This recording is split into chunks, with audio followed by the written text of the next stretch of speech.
Good morning বন্ধুরা, তোমরা কেমন আছো? আশা করি সবাই ভালো আছো, আমিও ভালো আছি। আর গৃহকোণ ফ্যামিলির তরফ থেকে তোমাদের সবাইকে স্বাগত জানাই। আজকেও সকাল থেকে ব্লগটা তোমাদের সঙ্গে শুরু করব, তোমরা দেখবে।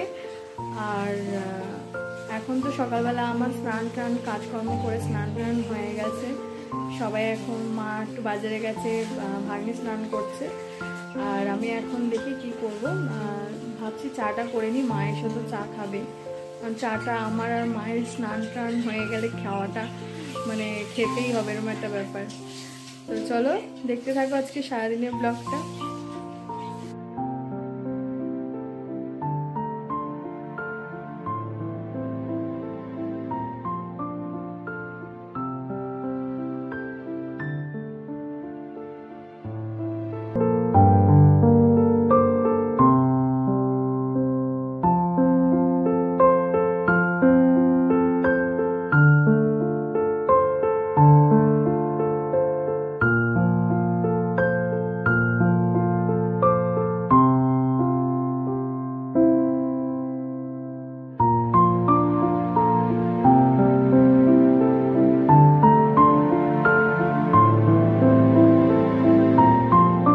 সকালবেলা মা গেছিল একটু বেলপাতা ফুল আর এগুলো, এই হলুদ ফুলগুলো শিব ঠাকুরকে পুজো দেয় ভাগ্নি, তাই আনতে। আর মা দেখো গাছটার ফুলটা খুব পছন্দ হয়েছে, ওই জন্য তুলে নিয়ে এসে একটা ফুলদানিতে দিয়ে রেখে দিয়েছে। খুব সুন্দর লাগছিল ফুলটা, মানে খুবই সুন্দর দেখতেও ফুলটা, এত ভালো লাগছিল সকালবেলা।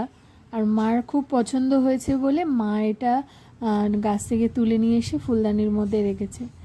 আর কি কালারটা এত সুন্দর লাগছে, মানে অসাধারণ লাগছিল দেখতে। কিছুটা আবার ডালও ভেঙে নিয়ে এসেছিল মা, সেই ডাল আবার মা আবার বাগানে বলেছে পুঁতবে। তারপরে মা তো চলে এসে এসে চা বসিয়ে দিয়েছিল মায়ের জন্য। আর আমি বললাম যে আজকে আমি দুধ চা খাবো না। এখন মা দেখছি বাগানে কিছু একটা করছে, চলো দেখায় মা কি করছে। গাছ লাগাচ্ছে হয়তো মা, আর তারপরে জলখাবার কিছু করব। এখনো রান্না আজকে হয়নি, যেহেতু সবার ছুটি বাড়িতে রয়েছে। আর চলো মা কি করছে। এখানে মা টবের মধ্যে ঢেঁড়স গাছ দিয়েছিল, দেখছে গাছগুলো আস্তে আস্তে অনেকটাই বড় হয়েছে, তো মা আবার বড় টবের মধ্যে দিয়ে দেখা যাক কত দূর হয়। আর মায়ের এই ফুলটা খুব পছন্দ হয়েছে, সঙ্গে সঙ্গে নিয়ে এসে আবার টবের মধ্যে দিয়ে দিয়েছে। কি গাছ লাগাচ্ছ? এটা কি চন্দ্রমল্লিকা কেনা চন্দ্র? আর এগুলো কি করবে মাটিগুলো? এই দুটো তো আলাদা করে দিতে পারতে। কোনটা? এই ঢেঁড়স গাছ দুটো আলাদা আলাদা এক একটা টব। আর এই অ্যালোভেরা গাছটা মা এই বড় গামলার মধ্যে দিয়ে দিয়েছে। তারপরে দেখো কত সুন্দর, এখান থেকে পাশ থেকে কত ছোট ছোট অ্যালোভেরা আরো। এগুলো যত বড় জায়গায় দেওয়া হয় তত এগুলো ছড়িয়ে পড়ে, খুব ভালো লাগছে। আর এই পুদিনা পাতাটা না অনেকটাই ভালো হয়ে গেছিল, মানে পুরো একদম ভরে গেছিল। মাঝখানে এত রোদ দিল আবার শুকিয়ে গেছে, কিছু কিছু এই শুকনো ডালগুলো কেটে খুব ভরে গেছিল, পুরো একদম বৃষ্টি হয়েছিল পুরো ভরে গেছে। খুব ভালো গন্ধ, স্মেলটা খুব সুন্দর, দারুণ গন্ধ বেরোচ্ছে। আর এই জবা গাছটায় তোমরা আগে অনেক আমার ভিডিওতে দেখেছো, গাছটায় কত ফুল হতো। মাঝে যে এত গরম পড়েছিল, এত রোদ দিয়েছিল, পুরো গাছটা পুরো একদম পাতা হলুদ হয়ে গেছিল। তারপরে আবার বৃষ্টি হলো, তারপরে আবার পাতা হয়েছে ছোট ছোট। দেখো পুরো প্রত্যেকটা পাতার মানে মাথায় মাথায় কুড়ি ভরে। সকালবেলা এখন বেশি কিছু খেতে ইচ্ছা করছে না, ওই জন্য ভাবলাম যে একটু লেবু দিয়ে একটু ছাতু খেয়ে নিই। ভাগ্নিকে দিয়ে দিয়েছে মা, ও চা দিয়ে পরোটা খাচ্ছে, আর আমি আজকে ভাবলাম ছাতু খাবো। রিচ খেতে ভালো লাগছে না, কালকে যেহেতু একটু রিচ খাবার দাবার খাওয়া হয়ে গেছে, ওই জন্য সকালবেলাটা হালকা রাখার চেষ্টা করছি।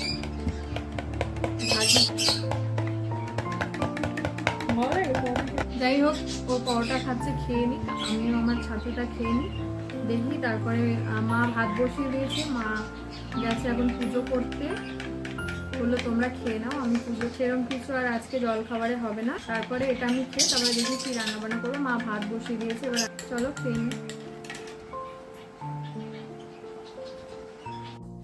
এক একজন করে করে দোল্লা চড়, সুন্দর দোল্লা চড়ছে।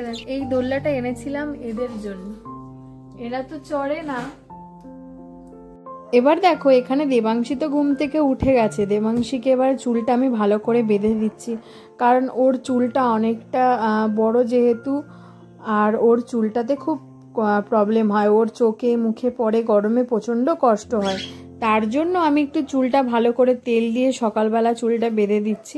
আর ও তো একদমই চুল বাঁধতে চায় না, খুবই দুষ্টু, বলে মা আমি চুল বাঁধবো না, চুলে লাগছে, সবসময় এরকম করে। আর সেটা তো আমি শুনি না, কারণ চুলটা না বেঁধে দিলেও ওর নিজেরই কষ্ট হবে। তারপরে ওর জন্য খাবার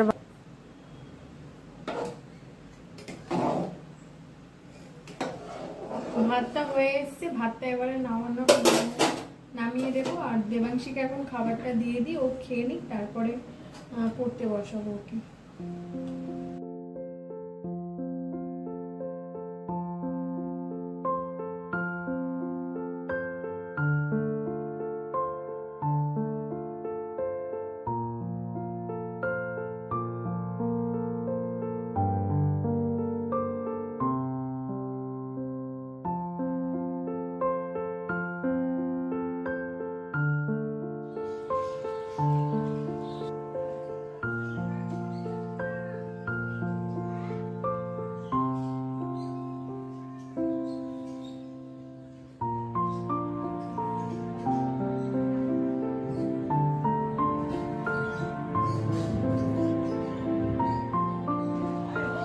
জোরে একটা বৃষ্টি আসবে মনে হচ্ছে, খুব জোর মেঘ করেছে।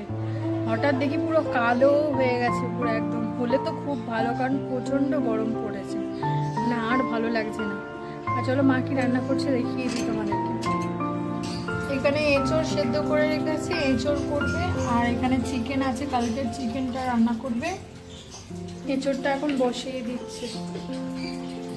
আলুটা কিন্তু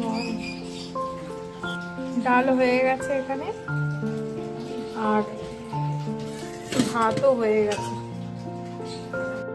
তারপর মা এখানে দেখছি এঁচড় আলু তরকারি করছে নিরামিষ আজকে। মা বললো যে চিকেন করছি, আর আজকে নিরামিষ এঁচড় আলু আর রাতের জন্য তরকারি করেছিল। খুব সুন্দর হয়েছিল তরকারিটা।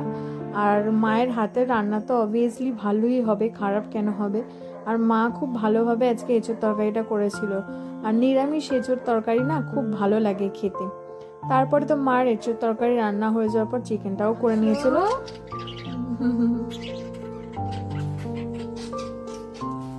যা গরম পড়েছে, মা ভাগ্নিকে বলল একটু রসনা ছিল, রসনা গুলে নে।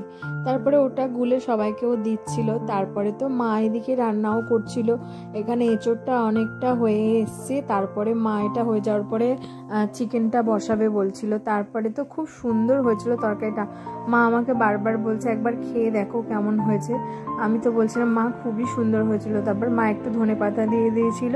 আর নিরামিষ তো এত সুন্দর হয়েছে, মানে চিংড়ি মাছ দিয়ে করবে বলেছিল মা, তারপরে চিংড়ি মাছ দিয়ে করেন। হ্যালো, এখন রসনা বানিয়ে দিয়েছে, তো এটা খাই দেখি কেমন হয়েছে। ভালোই হয়েছে নিশ্চয়।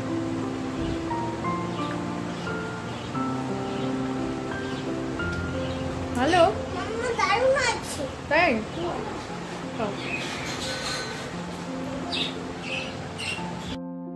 আর আজকের ভিডিওটা কেমন লাগলো অবশ্যই জানিও বন্ধুরা। আর আমার চ্যানেলে যারা নতুন সদস্য, আমার চ্যানেলটাকে সাবস্ক্রাইব করে দিও। ভালো লাগলে অবশ্যই লাইক কমেন্ট করো। আর নেক্সট ভিডিওতে আবার দেখা হবে। চলো টাটা।